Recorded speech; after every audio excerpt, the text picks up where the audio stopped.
بسم اللہ الرحمن الرحیم الحمد لوليه والصلاة على نبيه وعلى آله وأصحابه المتأدبين بآدابه أما بعد فأعوذ بالله من الشيطان الرجيم بسم الله الرحمن الرحيم من عمل صالحا من ذكر أو أنثى وهو مؤمن فلنحيينه حياة طيبة سبحان ربك رب العزة عما يصفون وسلام على المرسلين والحمد لله رب العالمين. درود شریف. اللهم صل على سيدنا ومولانا محمد وعلى آل سيدنا ومولانا محمد وبارك وسلم وصلی علیہ. خانقاہ ہاشمیہ کا یہ سالانہ روحانی اجتماع جو الحمدللہ آج تیسرے دن کی یہ نشست جاری ہے.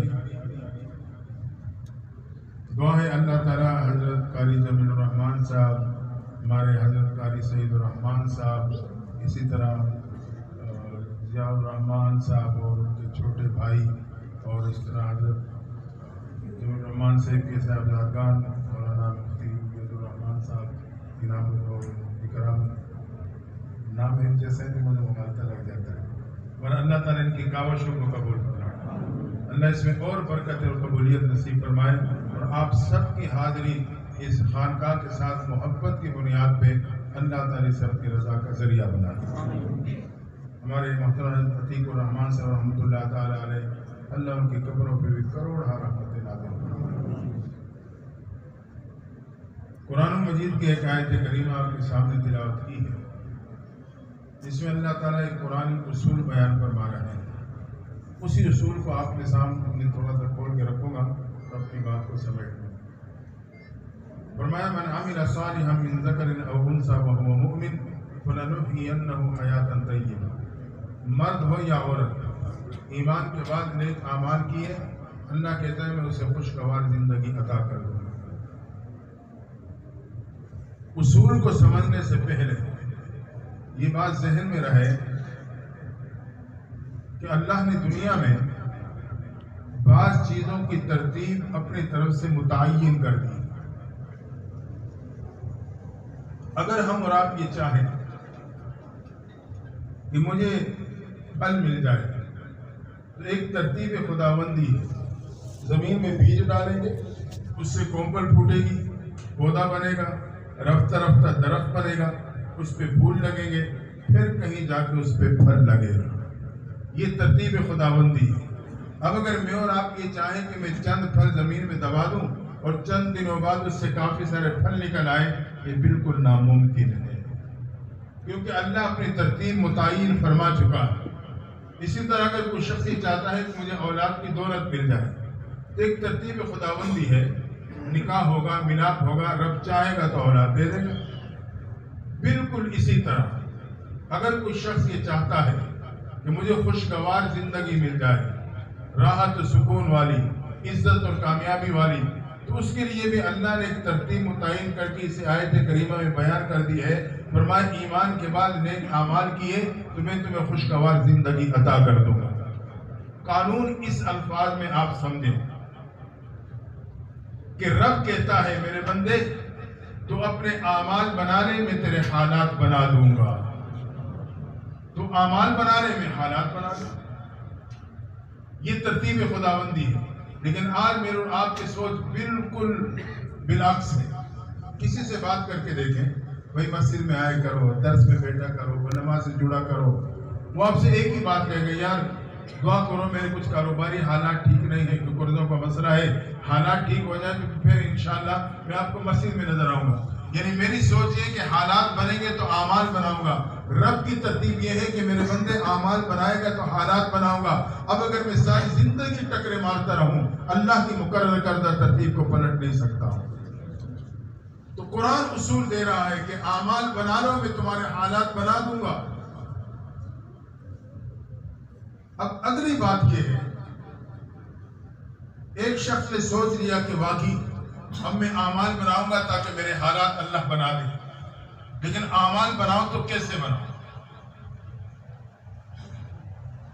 اللہ نے بتا دیا لقد کان لکم فی رسول اللہ اسوۃ حسنہ، محبوب کی عملی زندگی میں تمہارے لیے خوبصورت نمونے موجود ہیں۔ امام المفسرین حضرت احمد علی لاہوری رحمۃ اللہ تعالی علیہ سکھ کے بیٹے تفسیر لکھی، اللہ کے مخلوق کے اذہان کو قرآن کے خوشبو سے معطر کیا، جب قبر میں اترے تو اللہ نے آپ کی قبر کو معطر فرما دیا۔ اعمال بنانے کے اصول بتا رہے ہیں، فرمائے زندگی کے 3 شعبے ہیں: ذاتی زندگی، خاندانی زندگی، معاشرتی زندگی۔ تہذیب الاخلاق، تدبیر منزل، سیاست مدن، فرمائے یہ 3 شعبے ہیں زندگی۔ اپنے حالات بہتر بنانا چاہتے ہو تو تینوں شعبوں میں اعمال کو اپنا لو گے، تینوں شعبوں میں اللہ تعالیٰ آپ کے حالات بہتر کر دے گا۔ فرمایا اگر ذاتی زندگی میں چاہتے ہو کہ آپ کے حالات اچھے ہوں، راحت و سکون کی زندگی ہو، عزت اور کامیابی کی زندگی ہو، فرمایا اس میں 5 اعمال کا اپنانا تمہارے لیے لازم۔ پہلا عمل وہ شکر، اللہ کی ہر نعمت کو شکر ادا کرنے والے بن جاؤ۔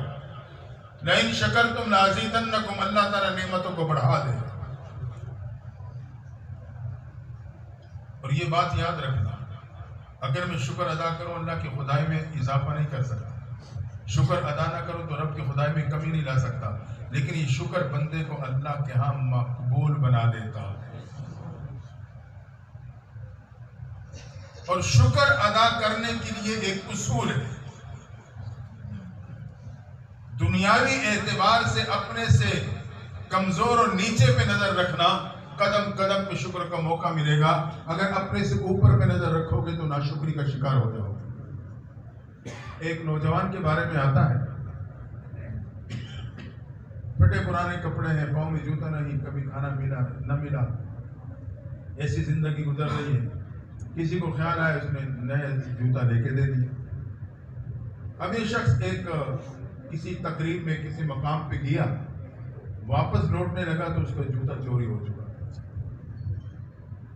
ابھی انتہائی پریشانی کے عالم میں، اللہ کپڑے پھٹے پرانے، کھانے کو ملا نہ ملا، ایک جوتا کسی تیرے بندے نے لے کے دیا، وہ بھی چوری ہو گیا۔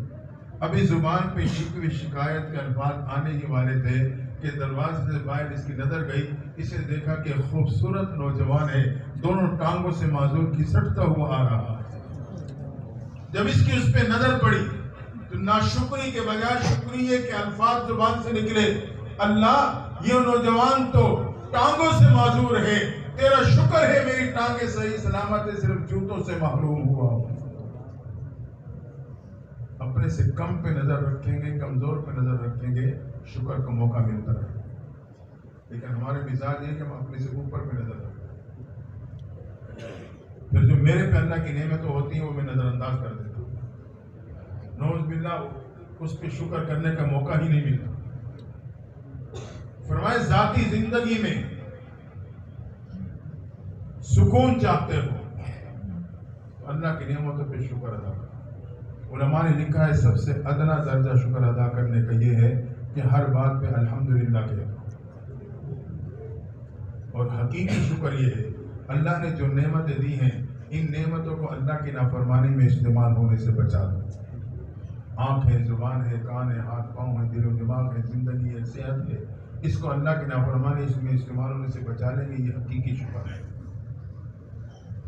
فرمائے دوسرا عمل ذاتی زندگی میں سکون پانے کے لیے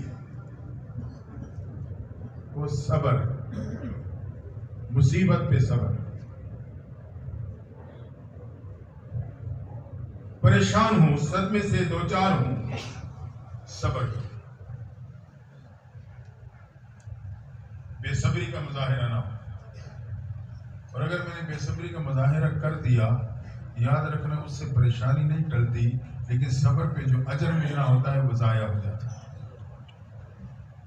انما یوفی الصابرون اجرهم بغیر حساب، اتنا بڑا اجر ہے۔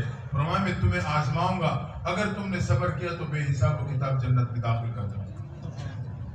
ہم کیا کرتے ہیں؟ ہم بے صبری کا مظاہرہ کر لیتے ہیں، دوسرے کو 4 سنا دیتے ہیں، 2 لگا دیتے ہیں، جو بھی ہو سکتا ہے وہ کرتا ہوں. جب کچھ نہیں بن پاتا پھر کہتا ہوں چلو اللہ کے لیے صبر ہی سے. اب صبر کا فائدہ نہیں، اب میں نے اپنا اجر ضائع کر دیا. ذاتی زندگی میں سکون چاہتا ہوں، اللہ کی رحمت چاہتا ہوں، تو شکر اور صبر کا اہتمام کریں.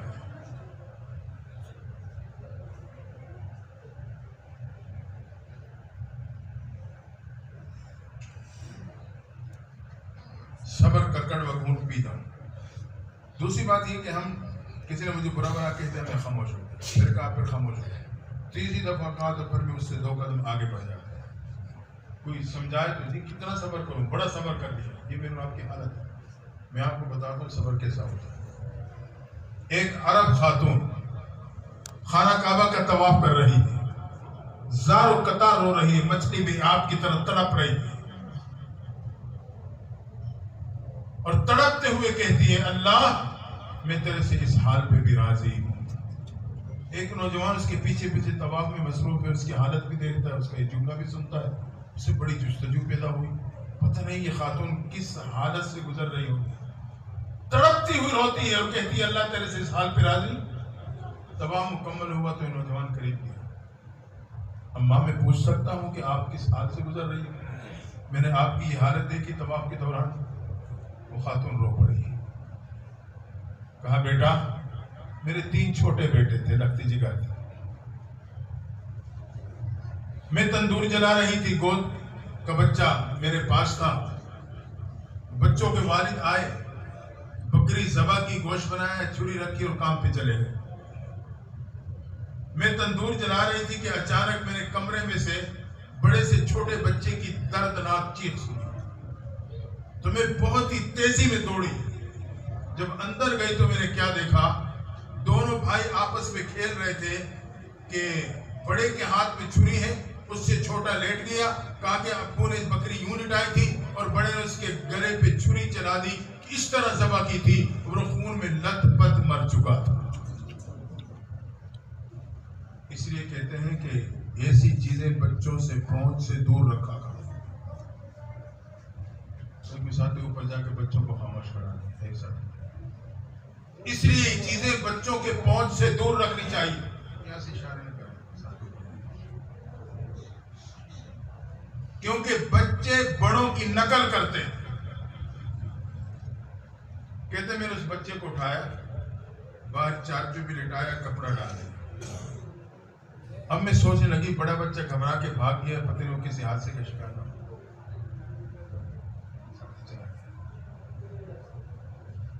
کہتے میں دوڑی باہر اس کو تلاش کرنے کے لیے، دائیں بائیں پڑوس میں ادھر ادھر، مجھے کہیں نہ ملا. واپس لوٹی، واپس گھر آئی تو خیال آئی جو ایندھن پڑا ہے، لکڑیاں پڑی ہیں جلانے کے لیے، دیکھو اس کے پیچھے نہ چھپ گیا. کہ جب میں اس کے پیچھے گئی تو میں نے کیا دیکھا، واقعی وہ ڈر کے اس کے پیچھے چھپ گیا تھا. اللہ کی شان اس لکڑیوں میں سانپ تھا، اس نے اسے ڈسا، وہ بھی مر چکا تھا. کہ میں نے اسے اٹھایا، دوسرے بچے کے ساتھ لٹا کے کپڑا ڈالا. اب میرے دماغ کام کرنے لگا، وہ گود والا بچہ کہاں ہے. سوچتی رہی، ذہن میں آیا کہ جب میں نے بچے کی چیخ سنی تھی، تیزی سے دوڑی تھی، کہیں تندور میں تو نہیں گر گیا. کہتے ڈرتے ڈرتے آگے بڑھی. میں نے تندور میں جھانکا تو کیا دیکھا، وہ میرے سے تندور میں گر کے جل کے راکھ ہو چکا تھا. کہتے میں نے اس تیسری لکڑی کو بھی اٹھایا، باہر لٹا دی. باپ کے آنے کی انتظار کرنے لگی. باپ آئے تو ہم دونوں نے مل کے تینوں بچوں کو نہلایا، غسل دیا، کفن دیا، جنازہ پڑھوایا، اس کے بعد دفنایا. دفنانے کے بعد اللہ کے گھر آئی ہوں اور رب سے کہہ رہی ہوں اللہ میں تیرے سے اس حال پہ بھی راضی ہوں. یہ ہے صبر. ہم تو کسی کی کوئی بات تیسری دفعہ برداشت نہیں کرتے. 3 لختی جگر آنکھوں کے سامنے گئے، رو رہی ہے، تڑپ رہی ہے، لیکن رب سے کہہ رہے ہیں اللہ تیرے سے اس حال پہ راضی. شکر اور صبر یہ ذاتی زندگی میں سکون پیدا کر دیتے ہیں. اور یاد رکھنا صبر کی دولت اللہ نے صرف حضرت انسان کو دی.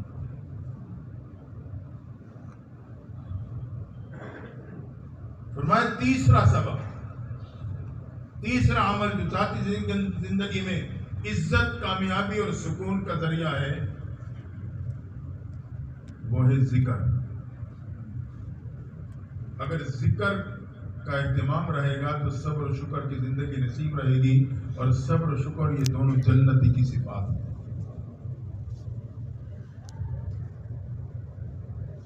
ذکر کا اہتمام رکھیں،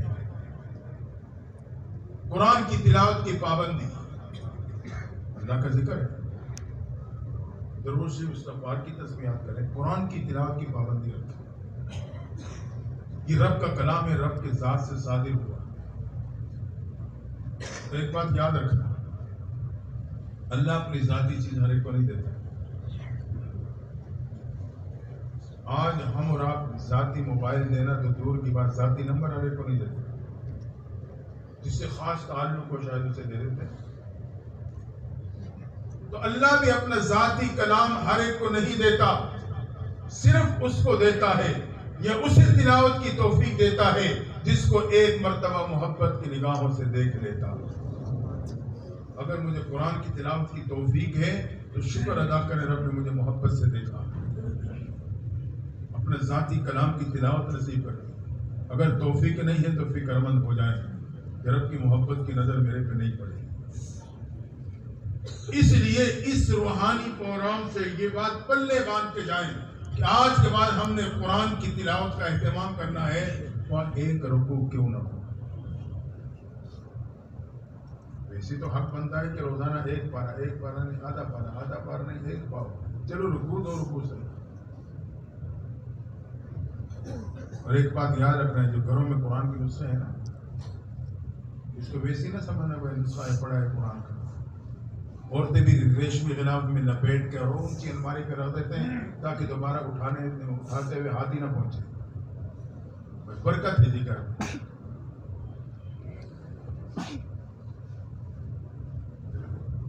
جو گھروں میں قرآن کے نسخے موجود ہیں، یہ اللہ کی طرف سے بھیجا ہوا مہمان ہے۔ آپ کے گھر میں کوئی مہمان آ جائے، یا کسی کے وساطت سے آپ کے گھر مہمان آیا، آپ اس سے بات تک نہیں کرتے، چند دن نہیں، وہ چند گھنٹے آپ کے پاس ٹھہرا، آپ نے 5 منٹ بھی اس کو نہیں دیے کہ اس کے ساتھ بیٹھ جائیں، 5 منٹ بھی نہیں دیے کہ آپ اس کے ساتھ گفتگو کر لیں۔ آپ بتائیں یہ کوئی اچھا سلوک ہے؟ یہ مہمان کے ساتھ بہت برا سلوک ہے۔ اگر کسی کی وساطت سے آیا ہے وہ ناراض ہوگا، میرے مہمان کی یہ قدردانی ہے۔ قرآن اللہ تعالیٰ کا بھیجا ہوا مہمان ہے، لیکن آج میرے پاس 5 منٹ بھی نہیں کہ میں قرآن کے ساتھ بیٹھ جاؤں یا قرآن کے ساتھ گفتگو کر لوں۔ 10 منٹ قرآن کی تلاوت کرنے کے لیے میں تیار نہیں ہوں 24 گھنٹے۔ رب ناراض نہیں ہوگا میرے مہمان کی یہ قدردانی؟ میں نے اپنا مہمان بھیجا آپ کے پاس، تم نے اسے بات تک نہیں کی، اس کے ساتھ بیٹھنے تک نہیں، انہیں 10 منٹ تک نہیں دیا۔ ذکر کا اہتمام، قرآن کی تلاوت کی پابندی۔ لیکن افسوس یہ ہے کہ آج ہم نے قرآن کی عظمت کو جانا نہیں۔ ہمارے علاقے میں ملتان کا علاقہ ہے، وہاں تو قرآن اٹھائے یا چور کا نام معلوم کرنے کے لیے، پال نکالنے کے لیے، یا قصبے کھانے کے لیے، لوٹے پہ پھرانے کے لیے، مردے کو ہوا دینے کے لیے، یا بچے رخصت کرتے ہو اس کے سر کے اوپر لے کے کھڑے ہونے کے لیے۔ اگر کوئی دیندار ہے تو اس نے قرآن اٹھایا صرف بیٹے کا نام رکھنے کے لیے۔ قرآن زبان حال سے کہتا ہے مسلمانوں میں ناموں والی کتاب نہیں ہے، وہ تو اردو میں چھپی بازار میں بکتی ہے۔ میں تو کردار کا درس دیتی ہوں، کردار کا پیغام دیتی ہوں۔ حقیقت یہ ہے کہ مسلمان نے آج تک قرآن کی عظمت کو نہیں جانا۔ تو ہم قرآن کی تلاوت کی پابندی اسے لازم بنا لیں، لازم۔ پھر آپ دیکھیں اس کے برکات اور ثواب۔ آج کا نوجوان کہتا ہے جی ہمیں تو قرآن کی کوئی برکات نظر نہیں آتی۔ آپ بتائیں، پسٹل کی ایک گولی آپ اسے ہاتھ میں لے کے شکار کی طرف پھینکیں، وہ شکار کو لگ بھی جائے تو کوئی خراش تک آئے گی؟ نہیں آئے گی۔ اگر اسی گولی کو آپ پسٹل میں رکھ کے فائر کریں گے وہ شکار سے آر پار ہو جائے، پتہ چلا اس کی طاقت۔ جب قرآن کو ہم لپیٹ کے الماریوں میں رکھ دیں گے، وہ پڑے رہیں گے، تو مجھے طاقت کا کیا پتہ چلے گا؟ اسی قرآن کو اگر میں اپنے کاروبار میں شامل کروں گا، مجھے پتہ چل جائے گا اس کی برکت کتنی ہے۔ میری زندگی میں آ گیا تو مجھے اس کی طاقت اور برکت کا پتہ چلے گا۔ میرے گھر بار میں آئے گا تو مجھے اس کی طاقت اور اس کی برکتوں کا اندازہ ہو جائے گا۔ شکر، صبر اور ذکر کہتے ہیں صبح شام درود شریف اور قرآن کی تلاوت نہیں کرنا۔ فرمائے چوتھا سبب، بات یاد ہے نا حضرت لاہوری رحمۃ اللہ علیہ کی کہ ذاتی زندگی میں اگر میں سکون چاہتا ہوں، چوتھا سبب فرمایا وہ ادب و احترام ہے۔ ادب و احترام، بڑوں کا احترام، ہم منصب، ہم مکتب، ہم عمر کا احترام۔ احترام کو قائم رکھیں، ادب کو محفوظ رکھیں۔ یہ ادب میری ذاتی زندگی میں سکون پیدا کرے گا، عزت اور کامیابی کا ذریعہ بنے گا۔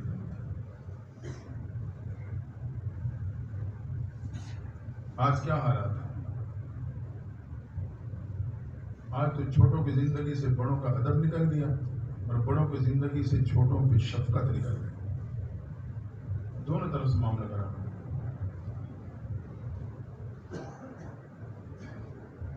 ہم موبائل سے فارغ ہوں گے تو بچوں کی طرف توجہ ہوگی، بچے موبائل سے فارغ ہوں گے تو ماں باپ کی طرف توجہ ہوگی۔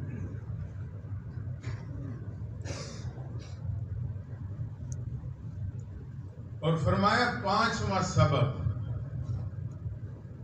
وہ دعاؤں کا اہتمام ہے۔ اللہ سے مانگتے ہیں۔ آج ہماری حالت کیا ہے؟ ہم استاد سے ملتے ہیں، شیخ سے ملتے ہیں، بڑوں سے ملتے ہیں، ان کے ذمہ کام لگا کے چلے جاتے ہیں، جی میرے لیے دعا کرنا، رشتے کا مسئلہ ہے، کاروبار کا مسئلہ ہے، گناہ کا مسئلہ ہے، گناہ کا مسئلہ ہے، سارے ایک لسٹ پڑھ کے سنا دیتے ہیں اور اس کام سے بھی لگائے تو میرے دعا کرنا چلے جاتا ہوں۔ میں نہیں کہتا کہ بڑوں سے دعا نہ کرواؤ، لیکن خود بھی دعا کرنے کا اہتمام کرو۔ خود بھی۔ آج نوجوان دعا کرتے ہوئے تنگ ہوتا ہے، دعا کرتے ہوئے اسے تنگی ہوتی ہے، پھر کہتا ہے جب میں مانگتا ہوں مجھے ملتا نہیں، کیسے ملے گا؟ رب نے دینے کے وعدہ دعائیں پڑھنے پہ نہیں کیا، دعائیں مانگنے پہ کیا ہے۔ آج میں اور آپ دعائیں پڑھتے ہیں، مانگتے نہیں۔ جس دن میں نے رب سے مانگنا شروع کر دیا اسی دن میری جھولی رحمت سے بھر جائے۔ آپ تجربہ کر لیں، میرے ہاتھ اٹھ جاتے ہیں، نگاہ سامنے دیوار پہ جم جاتی ہے، دماغ دائیں بائیں گھومتا ہے، زبان کچھ پڑھنے لگتی ہے، پڑھتے پڑھتے ہاتھ پھیر کے اٹھ کے چلا جاتا ہے۔ مزید تجربہ کرنا ہے تو فجر کی نماز میں کرنا ہے، جس کے بعد کوئی سنت نفل نہیں۔ دعا سے پہلے آپ اٹھ کے چلے جائیں، مسجد کے دروازے پہ کھڑے ہو جائیں، دعا مانگنے کے بعد جو پہلا ساتھی دروازے پہ آئے آپ اس سے پوچھیں یار تم نے دعا میں کیا مانگا ہے؟ نہیں بتا سکے، اس نے مانگا ہو تو آپ کو بتاؤ تو پڑھ کے آ رہا ہے۔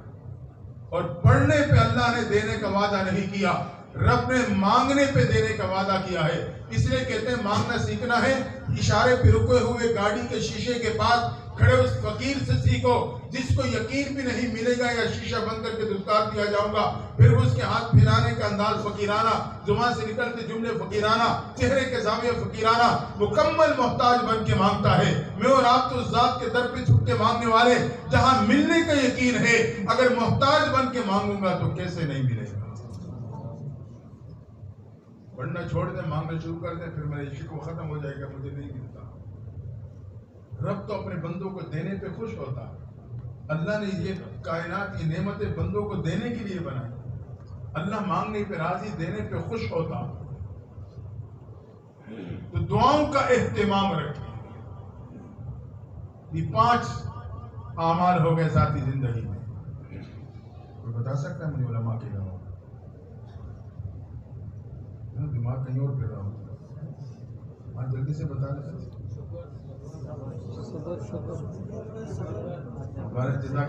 آپ کو یاد ہے، اللہ کو جزا خیر عطا فرمائے۔ شکر، صبر، ذکر، ادب، دعاؤں کا اہتمام۔ فرمایا اگر خاندانی زندگی میں سکون چاہتے ہو، آج ہر بندہ پریشان ہے، خاندانی معاملات میں ہر بندہ پریشان الجھا ہوا ہے۔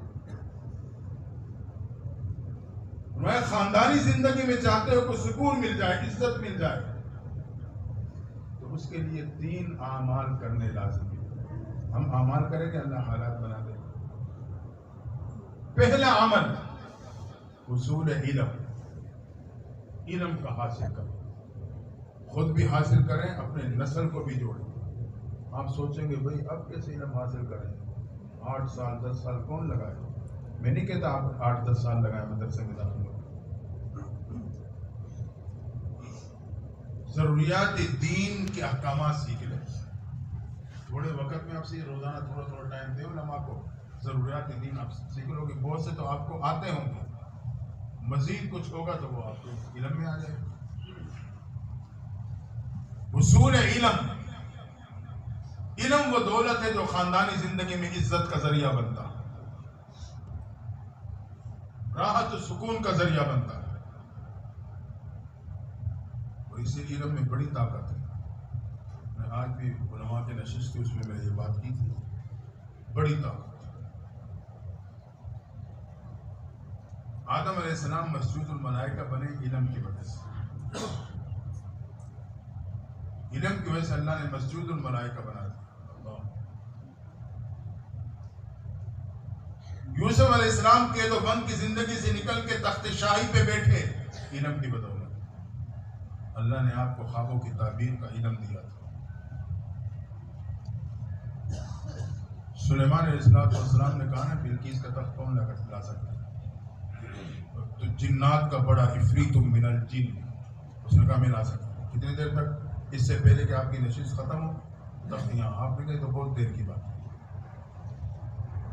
اس سے بھی جلدی ایک عالم دین بیٹھے تھے، آصف بن برقیہ، یہ عالم تھے، اللہ نے ان کو اسم اعظم کا علم دیا۔ انہوں نے کہا کہ اس سے پہلے کہ آپ کی پلکیں جھپک جائیں تخت یہاں ہوگا، اور لا کے دکھا دیا۔ یہ کیا تھا؟ یہ علم کی طاقت۔ تو یا تو خود مکمل علم حاصل کریں، نہیں تو اولاد کو جوڑیں اور خود علماء کے ساتھ جڑ جائیں۔